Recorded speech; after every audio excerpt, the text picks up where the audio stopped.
Un point de presse pour relever les dysfonctionnements au sein du centre sportif culturel et des TIC ivoiro-coréens Alassane Ouattara (CESTICAO) et dénoncer la décision jugée illégale et arbitraire du conseil d'administration de démettre le directeur général du centre.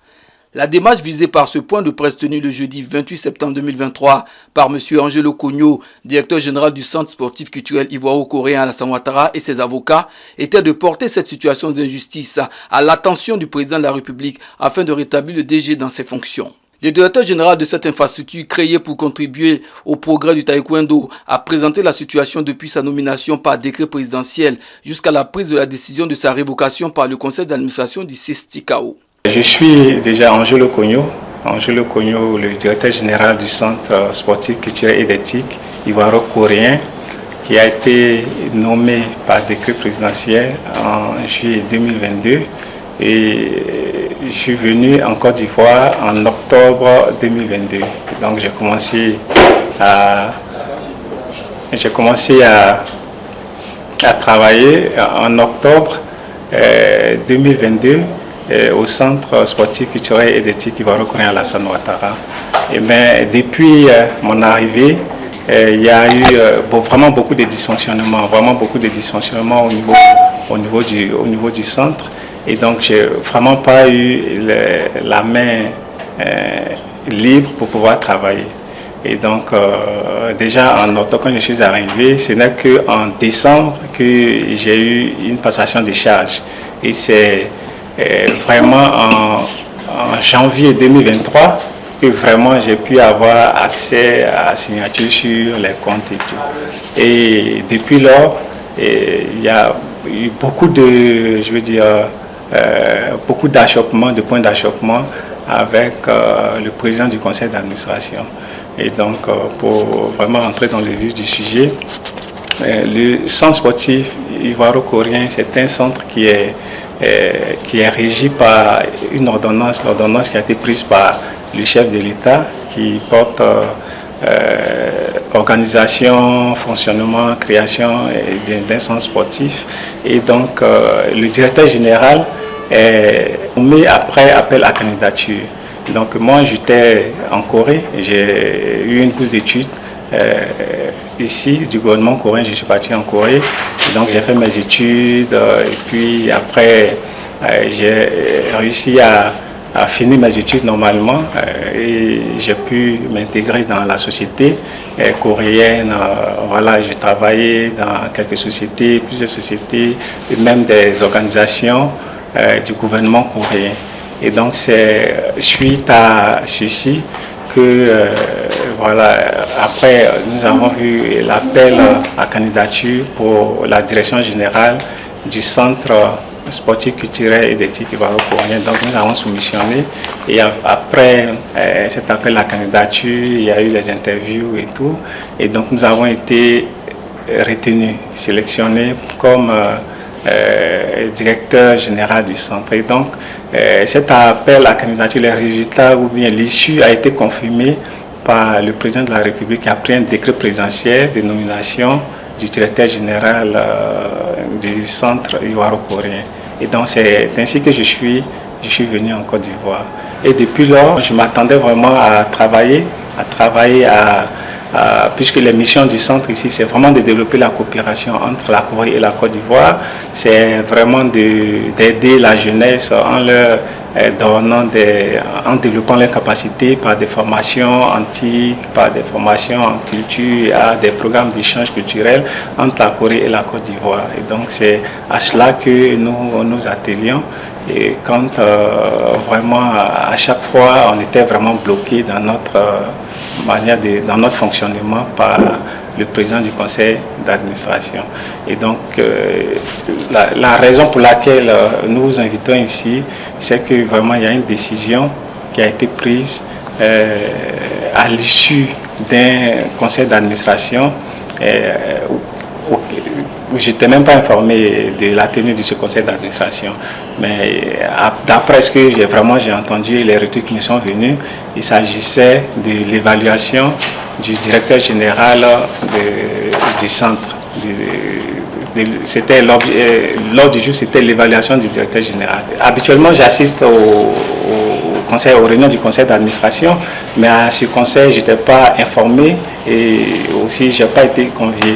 Et même le jour même du conseil, j'étais présent, j'ai dit que j'allais participer, mais le président du conseil d'administration et certains membres ont dit que je n'étais pas convié. Donc il a dit non, que c'était juste une évaluation, il n'y avait rien de méchant, c'était pour, voilà, juste une évaluation pour voir ce qui n'allait pas et puis voilà, faire avancer les choses.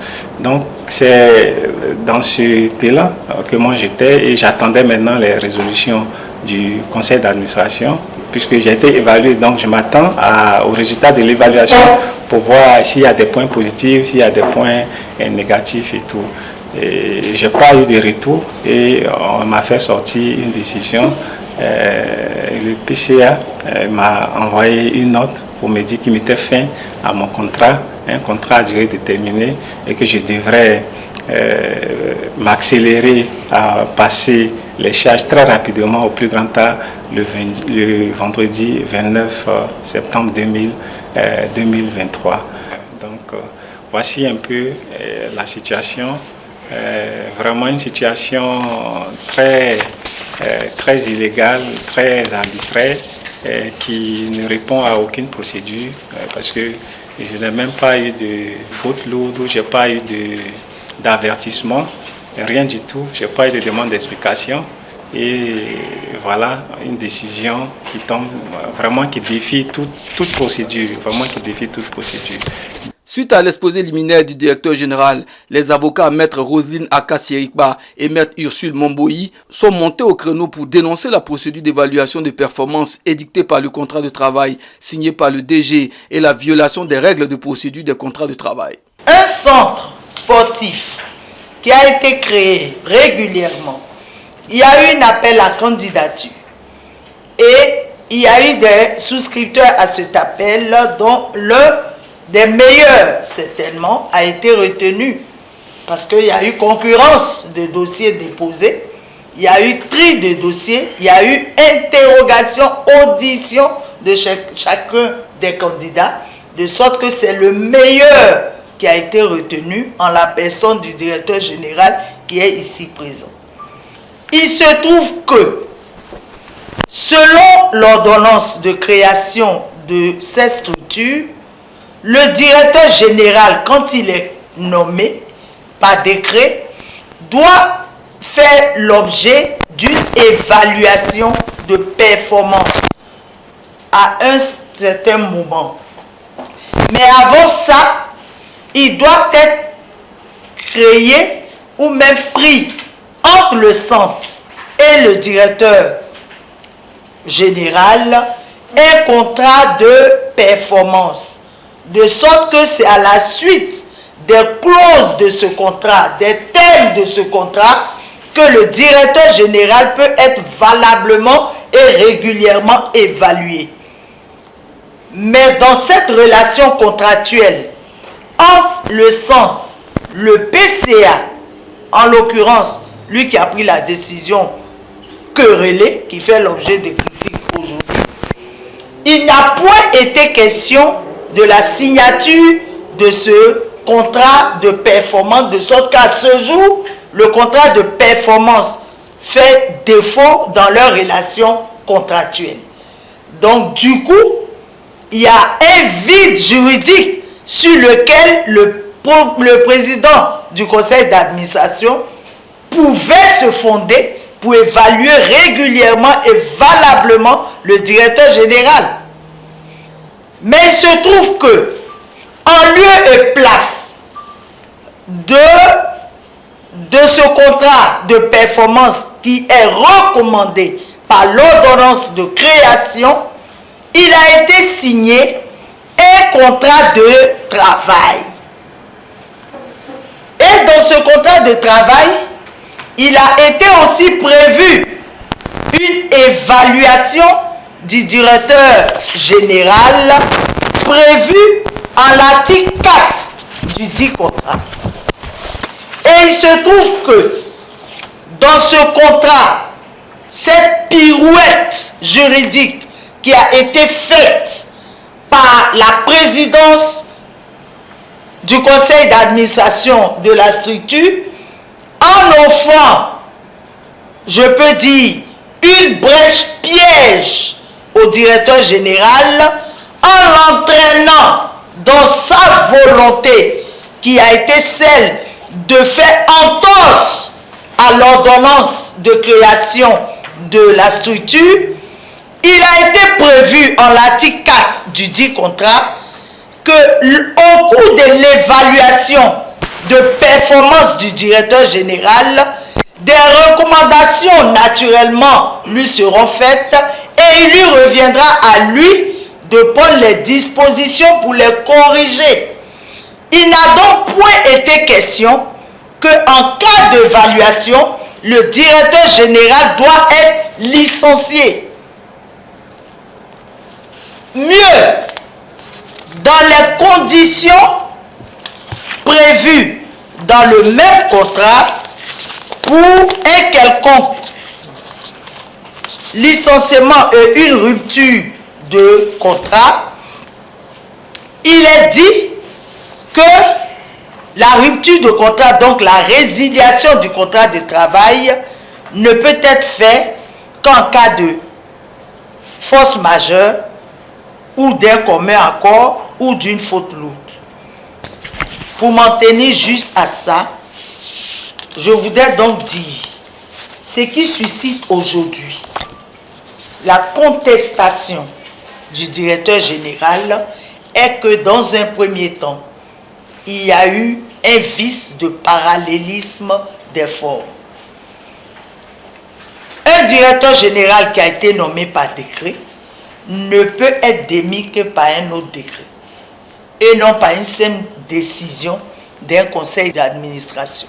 Pour la fin du prétendu contrat de travail qui a été signé entre les deux parties, les règles même régissent le contrat de travail, en l'occurrence les règles de forme du Code du travail, exigent que pour un licenciement d'un employé, pour une rupture du contrat de travail, après avoir constaté la prétendue faute de l'employé, l'employeur a l'obligation de lui adresser une demande d'explication. Et c'est à la suite de la réponse de la demande d'explication qu'une sanction peut s'ensuivre. Dans notre cas d'espèce, il y a eu aussi là une violation flagrante des règles de forme, les règles de procédure du Code du travail. Donc ce sont sur ces deux faits clés-là. La violation du parallélisme des formes, la violation des règles de procédure de contrat de travail, et donc qu'on peut tirer pour conséquence qui entache d'irrégularité flagrante et criade la décision du président du conseil d'administration qui ne saurait s'appliquer au directeur général, raison pour laquelle il la conteste et il en appelle au responsable premier de cette nation, en l'occurrence Monsieur le Président de la République Alassane Ouattara, qui a pris un décret qui est en train d'être boycotté par un président de conseil d'administration et même les ministres qui ont cours dans cette affaire, dans cette structure, afin que justice soit rendue, car là nous avons une injustice qu'on fait subir à un jeune Ivoirien, à un talentueux Ivoirien. Je vais chercher à caricaturer. Est-ce que vous pouvez comprendre que le conseil d'administration du port autonome d'Abidjan, le PCA du port autonome d'Abidjan, se réunit pour évaluer le directeur général du port autonome qui s'appelle Ian Yacouba Sié. Et à la suite de ça, le PCA du port autonome vient dire à M. Yacouba Sié que voilà une lettre, je mets fin à votre contrat de travail. Et en même temps, le lendemain, le ministre de l'économie et des finances prend un arrêté pour dire à Yacouba Sié que moi je nomme à ta place, en attendant une désignation, un nouveau directeur général. Si c'est impensable pour toute structure administrative, toute société d'État, c'est encore impensable pour une personne morale de type particulier où le président prend le soin lui-même de vouloir organiser cette structure-là par décret. Et on vient lui dire que réellement, le ministre peut prendre cette décision. Correctement saisi, Nous, les avocats, nous ferons bien sûr notre travail. Nous ne connaissons que la procédure et nous allons faire notre travail. Nous avons préparé une sommation interpellative que nous avons adressée à tous les membres du conseil d'administration pour leur demander si, au conseil d'administration, il était question de la révocation du directeur général. Est-ce que le président a eu le pouvoir pour révoquer le directeur général? Et puis, quel sens donnez-vous à la suggestion au ministre relative à donner une impulsion nouvelle? Eux tous, excepté un seul, eux tous ont dit non. Nous, on ne peut pas répondre, on s'en réfère à notre hiérarchie. Si ce qui avait été décidé à ce conseil était vrai, je crois qu'ils allaient tous répondre que le conseil a décidé de le révoquer, parce que c'est une sommation faite par voie de commissaire de justice. Le représentant du ministre du Budget, M. Fayama Mohamed, représentant du ministre du Budget, répond au commissaire de justice en disant « Il n'y a pas été question de la révocation du directeur du CSEK à ce conseil. » Deuxième réponse, le président du conseil n'a jamais eu pouvoir. Troisième réponse, qu'est-ce que vous entendez par impulser?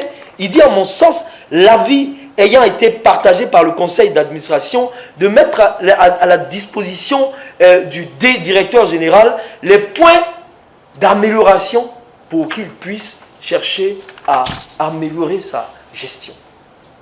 Il a répondu clairement, un membre du conseil d'administration qui représentait le ministre du Budget. Donc, devant cette sommation interpellative, nous avons tous les arguments de droit et mieux. Et le directeur général a pu, de façon informelle, rentrer en possession du procès verbal de la réunion du conseil d'administration qui est non signé. Et ce procès verbal, aucunement, nullement, ne parle de révocation. On parle simplement il ressort de cette évaluation que le directeur est peu fortement, eu égard des insuffisants notables, eu égard de la teneur de l'évaluation, le conseil en appelle à donner une impulsion nouvelle à la direction générale, gage de l'atteinte des résultats. De quel droit, de quel devoir se prévaut le président du conseil d'administration pour chercher à pervertir les délibérations d'un conseil d'administration relativement à servir un courrier de fin de contrat à un directeur général nommé par décret? Il n'en a pas le pouvoir, il n'en a pas le droit. Et même si le conseil d'administration, par erreur, se réunissait pour dire qu'on te révoque, ce n'est pas une procédure qui est leur apanage. Parce que c'est une personne morale de type particulier. C'est le lieu d'appeler à l'attention du président de la République de Côte d'Ivoire. Et il appelle à son attention. Et c'est lui qui l'a nommé par décret. C'est lui seul qui peut le révoquer par décret. Il porte ça à son attention. Et également, il a déjà préparé un courrier qu'il a déposé pour saisir le président de la République, saisir le Premier ministre, relativement à se pencher sur sa situation pour qu'il soit rétabli dans ses droits et immédiatement dans ses fonctions. Vivement que cette situation trouve un dénouement heureux pour le bonheur des taekwondoïstes.